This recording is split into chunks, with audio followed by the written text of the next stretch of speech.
pada kesempatan kali ini kita akan membahas materi tentang morfofonemik, kelas kata terbuka, dan kelas kata tertutup. Maka dari itu, simak videonya baik-baik ya.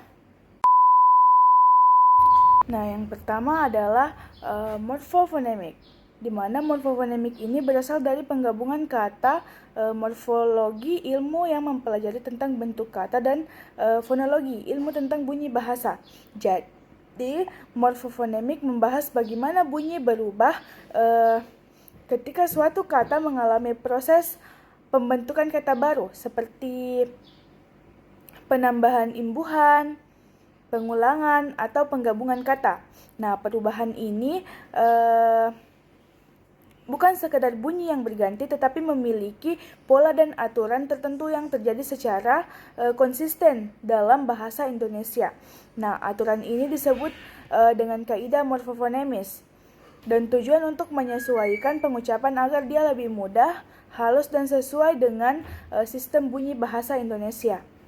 Misalnya, ketika awalan me ditambahkan ke kata dasar yang diawali dengan huruf T, maka biasanya T ini dihilangkan atau diluluhkan dan menjadi men, bukan mat.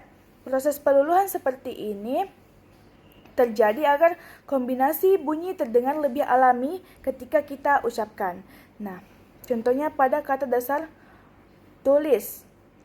Saat mendapat awalan me menjadi menulis. Jika aturan morfologi tidak diterapkan di sistem ini, hasilnya bisa menjadi metulis yang terasa janggal di telinga. Maka sistem morfofonemik mengatur bahwasannya awalan me dia akan berubah menjadi men jika bertemu dengan fonem dengan awalan huruf T, dan fonem T ini akan diluluhkan. Dengan begitu, morfofonemik ini berfungsi seperti aturan harmoni dalam bunyi bahasa agar semua kata yang terbentuk itu terasa wajar dan tidak berat ketika diucapkan, dan juga tetap mudah untuk dipahami. Nah, selanjutnya kelas kata terbuka. Nah, kelas kata terbuka ini dia disebut terbuka karena jumlah anggotanya dia tidak tetap. Dia akan bertambah seiring dengan perkembangan waktu. Bahasa adalah sistem yang hidup. Artinya, ia terus berubah mengikuti dengan perkembangan zaman, teknologi, dan tentunya budaya manusia. Kata-kata baru dia akan muncul karena adanya kebutuhan untuk menamai hal-hal baru yang sebelumnya belum kita kenal. Misalnya istilah ngepost, nge-story, nge-DM, dan nge-chat, dan sebagainya. Kelas kata ini dia menampung kata-kata yang membawa makna utama dalam sebuah kalimat. Jika kata-kata dari kelas ini kita hapus, maka kalimat utamanya akan kehilangan arti utama. Misalnya dalam kalimat, saya makan nasi. Nah, kata makan ini, morfem makan ini adalah verba, sementara nasi adalah nominanya.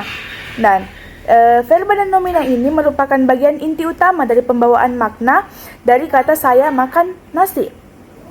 Nah, selanjutnya contoh kata ngepost. Nah, kata ngepost ini kan berasal dari bahasa Inggris yang kata dasarnya post, yang artinya mengunggah sesuatu ke internet.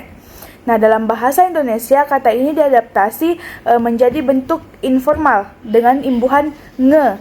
Nah, kata ngepost itu biasanya digunakan seperti verba lain dalam kalimat. Misalnya, aku lagi ngepost foto baru nih di Instagram. Nah, dari sini terlihat bahwa bahasa Indonesia dia terbuka terhadap pengaruh luar, dan kelas kata terbuka ini adalah wadah utamanya. Nah, perubahan ini menunjukkan bahwa bahasa dia selalu beradaptasi dengan kehidupan manusia seiring dengan perkembangan zaman. Selanjutnya yang terakhir adalah kelas kata tertutup. Nah, kelas kata tertutup ini berbeda dengan kelas kata terbuka karena dia anggotanya, dia jumlah katanya itu terbatas, dengan artian jarang bertambah. Kelas kata ini berisi kata-kata yang tidak membawa makna leksikal atau maknanya tidak nyata, tetapi dia berfungsi untuk membangun hubungan gramatikal antar unsur dalam sebuah kalimat. Nah, tanpa kata-kata dari kelas ini, kalimat biasanya kehilangan struktur. Meskipun makna dasarnya masih bisa dimengerti, tapi dia akan terasa janggal begitu. Misalnya kata saya makan nasi. Nah, kata saya adalah pronomina, yaitu kata ganti aku. Nah, kata ini tidak menambah makna benda ataupun tindakan, tetapi dia berfungsi menunjukkan pelaku.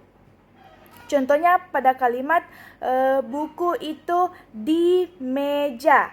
Kata di, dia berfungsi menunjukkan tempat di mana buku itu berada. Nah, kata ini tidak bisa diubah menjadi bentuk lain seperti dianya atau diku. Ya.